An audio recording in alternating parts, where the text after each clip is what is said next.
சென்னைக்கு வந்து யார் யாரெல்லாம் சந்திச்சு?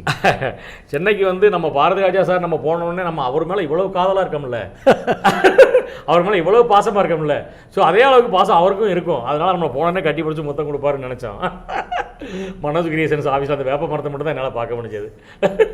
அந்த வேப்ப மரத்தில் எத்தனை இலை இருக்குன்னு வரைக்கும் எனக்கு தெரியும். வேதம் புதிது அவுட்டோர் முடிச்சு வர்றாரு டைரக்டர். அப்போ தான் அவரை நான் சந்திக்கிறேன்.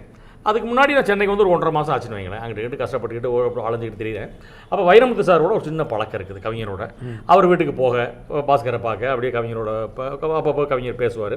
அப்படியே ஒரு தொடர்பு இருந்துகிட்டு இருக்கும்போது அப்படியே கஷ்டப்பட்டுக்கிட்டு இருந்த காலத்தில் தான் வேதம்புதி அவுட்டர் முடிச்சு வராங்க. இதில் கொள்ளைகாலிலேருந்து எதை சம்திங் மைசூர்லேருந்து. அப்போ எனக்கு என்னன்னா முத்தையா சார் இருக்காங்க இல்லையா, குமார் ரமேஷ் சாரோட அப்பா. ஆமாம். இப்போ சார் இல்லை, முத்தையா சார் இறந்துட்டாங்க. அவர் கல்லர் ஹாஸ்டலுக்கு வார்டனாக இருந்தார் தேனியில், அள்ளி நகரத்தில். அப்போ அவரும் எங்கள் சித்தப்பாவும் கூட வேலை பார்த்தாங்க ஒன்றா அந்த ஸ்கூலில். அப்போ அவர் சித்தப்பாவை பிடிச்சி அவர்கிட்ட வந்து லெட்டர் வாங்கிட்டு வந்தேன். அவரோட லெட்டர் பேரில், அந்த கல்லர் வார்டன் அந்த மாணவர்கள் விடுதி அப்படிங்கிற லெட்டர் பேரில் அதை வாங்கிட்டு வந்து இங்கே கொடுக்கும்போது தெரியுது. அதே மாதிரி பல லெட்டர் கொடுத்து விட்ருக்காரு பல பேர்கிட்ட அப்படின்னு. ரொம்ப பேருக்கு இதே மாதிரி லெட்டர் கொடுத்துருக்காரு அப்படிங்கிறது தெரியும். அப்போல்லாம் குமார் ரமேஷ் எல்லாம் ஊரில் இருக்காங்க, அவங்க சென்னைக்கே கூட வரல. ரமேஷ் சார் ஒரு வீடியோ கூட வச்சிருந்தார் அள்ளிநகர் மெயின் ரோட்டில். குமார் சார் லேசாக தெரியும், அவர் வீட்டில் இருந்தார். ஸோ அந்த லெட்டர் வாங்கிட்டு வந்து கொடுத்ததுக்கப்புறம் என்னையா எல்லாரும் லெட்டர் கொண்டு தான் என்ன தான் பண்ணுறது போய் அப்படின்னு போயிட்டார் டைரக்டர் ஆஃபீஸுக்குள்ளே.